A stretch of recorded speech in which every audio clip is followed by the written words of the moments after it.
Nós temos que começar as postagens aqui do Universo Mente Aberta com esse fenômeno, que é o fenômeno do monolito de Utah.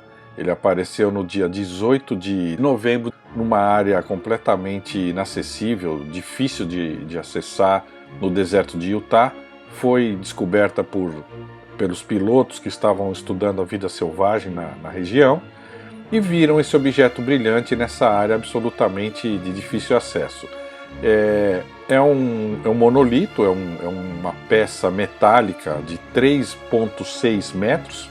Essa altura, essa metragem nos remete aí a pensar se esses números também não têm alguma relação cabalística com os conhecimentos do Nikola Tesla, que dizia: entenda os números 3, 6 e 9 e você conhecerá os mistérios do mundo. Então você vê a relação entre essa metragem e esse conhecimento do Nikola Tesla. E acessando as coordenadas aqui pelo Google Earth dessa área, a gente vai parar justamente em Utah. E é interessante ver que nas coordenadas já aparecem aqui alguns números interessantes, além da questão da altura desse monolito ser de 3,6. E ele está encravado numa área ali do deserto de Utah, que por sua vez é um lugar bastante notório ali pelas histórias que tem. Nessa área de Utah é onde estão localizadas várias bases subterrâneas das Forças Armadas Americanas. Existem histórias de bases como a da Área 51 que estão ali na região, e o principal, acho, é saber que lá na que eles chamam de Uinta Basin, que é uma área ali de Utah, é onde está localizado o famoso Rancho Skinwalker. Em Utah também fica localizado o Templo Mormon, da religião Mormon, que é uma religião que acredita que a Terra foi populada aí por seres extraterrestres, e o templo deles fica lá em Utah. Este ano, em março de 2020, aí logo que começou a pandemia, um terremoto de 5,7 na escala Richter abalou ali a região de Utah, e a trombeta do anjo Moroni, que fica no topo desse templo Mormon, caiu. Foi aparentemente assim, tanta coisa que poderia ter acontecido ali, simplesmente a trombeta do anjo caiu nesse terremoto. E também em Utah consta aí como o melhor registro, o registro mais bem documentado do que seria um OVNI. Então a gente vai ver aqui nesse vídeo, uma filmagem feita em alta resolução, com drone. A pessoa estava filmando ali no deserto de Utah e de repente passou esse objeto.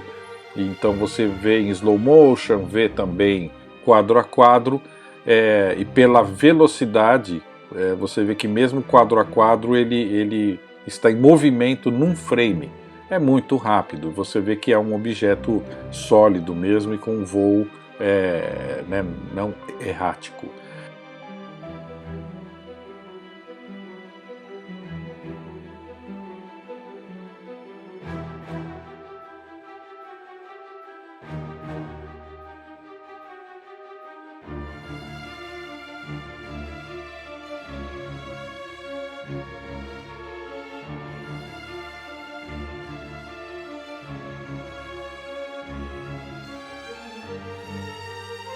E a gente olhando aqui a região de Utah, a gente vê que ela tem algumas formações aqui, como a gente consegue ver pelo Google Earth, algumas formações interessantes que nos remetem aos livros do Michael Tellinger. O Michael Tellinger é um pesquisador que ficou anos identificando as formações que são vistas por satélite no continente africano e que comprovam, como é possível ver pelos livros dele, pelas palestras que ele tem também no YouTube, comprova o nosso passado de mineração de ouro naquela região considerada aí o berço da civilização, e que vai ao encontro das teorias do Zecharia Sitchin sobre a nossa criação pelos Anunnakis. Mas na verdade esse monolito já estava lá desde 2015, né? Desde 2015 já aparecem nas fotos de satélite aqui do Google Earth essa estrutura lá no deserto. Então está lá há 5 anos, ninguém sabia, ninguém falou nada. Esse assunto de monolitos, inclusive, gera todo esse interesse justamente porque, além da questão das comparações e do mistério que talvez isso remete ao filme 2001, Uma Odisseia no Espaço, filme do Stanley Kubrick, lá no finalzinho da década de 60, que antecipou tudo que se faz hoje em termos de exploração espacial, inclusive a perfeição das imagens, gera toda uma teoria da conspiração para quem acredita que o homem não chegou à Lua, ou pelo menos que não foi naquela época da corrida espacial, foi depois, e de que o Stanley Kubrick ajudou o governo a criar as imagens todas da transmissão de 1969, do pouso na Lua. No filme do Stanley Kubrick aparece essa figura, né, essa metáfora que ele cria com um monolito que na verdade desperta a evolução da humanidade e que existe em vários lugares do espaço, da nossa galáxia, do universo. O filme remete a essa reflexão de que existe uma inteligência, e esse monolito de certa forma sinaliza essa inteligência que aparece nos planetas e nas civilizações para iniciar uma nova era de conhecimento. E aí, obviamente, toda essa teoria do monolito está relacionada a isso. Existem estruturas em Marte e na Lua Phobos, que é uma das luas de Marte. Você está vendo a imagem, é uma lua estranha, né? Para quem quer forçar esse tipo de pensamento, parece a Estrela da Morte, parece mais do que meramente um astro, meramente uma lua, parece realmente alguma coisa metálica, com uma estrutura artificial que sofreu impactos aí ao longo das eras e ficou com um formato esquisito. E na Lua Phobos, o astronauta Buzz Aldrin tomou conhecimento, né, estando na NASA, estando envolvido na exploração espacial, o astronauta que pisou na Lua pela Apollo 11, e quando ele soube dessa estrutura que está lá na Lua de Marte, na Lua Phobos, ele falou essa frase: quando as pessoas souberem disso, a primeira coisa que elas perguntarão é quem colocou isso lá, porque é uma estrutura que aparentemente tem ângulos regulares, não parece algo natural. Está encravada no meio de montanhas, de formações rochosas.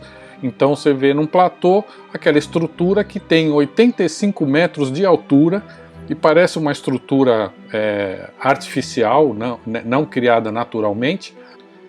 E também em Marte, além dessa estrutura que originou essa frase do Buzz Aldrin, além desse monolito que está na Lua Phobos, existe também uma estrutura considerada um monolito em Marte, que é essa outra imagem que a gente está vendo aí.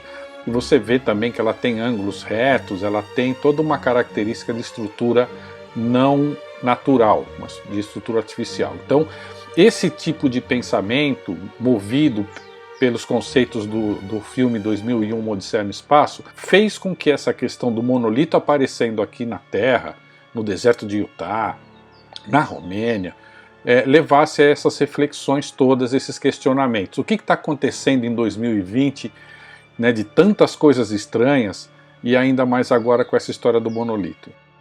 E o que aconteceu? Com toda essa história, o monolito, obviamente, as autoridades estavam preocupadas, porque elas não queriam gerar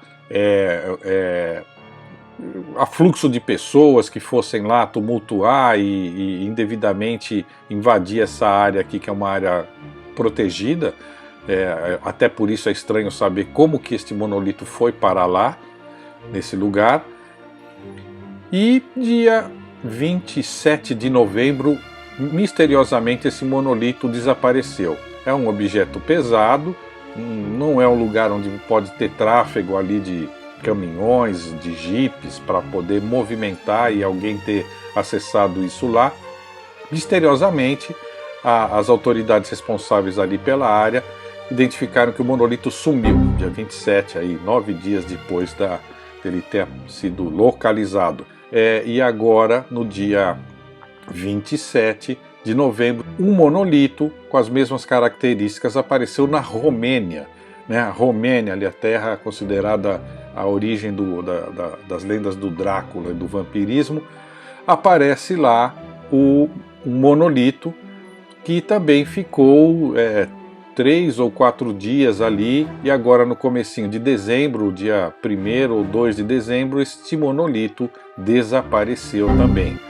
Então é estranho, porque como é que alguém consegue tirar um objeto desse de lá do deserto, trasladar isso por avião, né? Como que no mesmo dia alguém foi e instalou esse monolito lá na Romênia, milhares de quilômetros de distância, no continente europeu?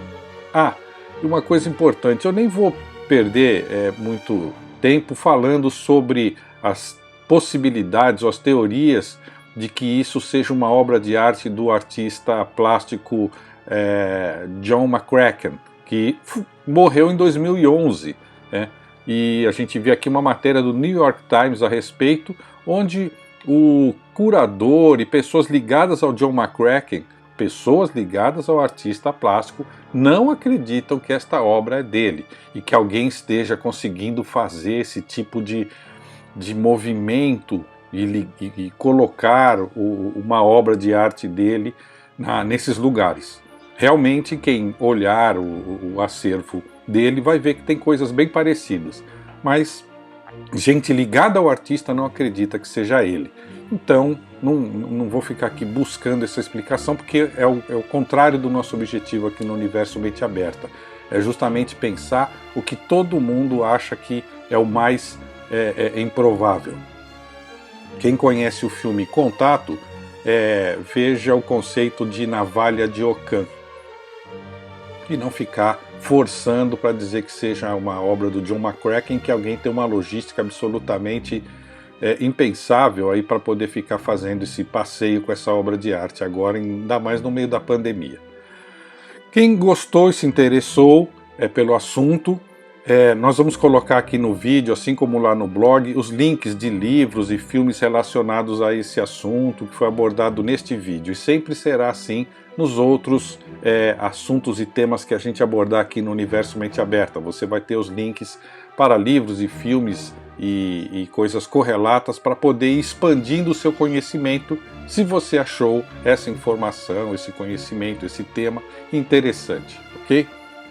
Então, dá o seu like, inscreva-se no canal, mas principalmente busque conhecimento, como já dizia um personagem famoso das nossas lendas urbanas. Até o próximo vídeo.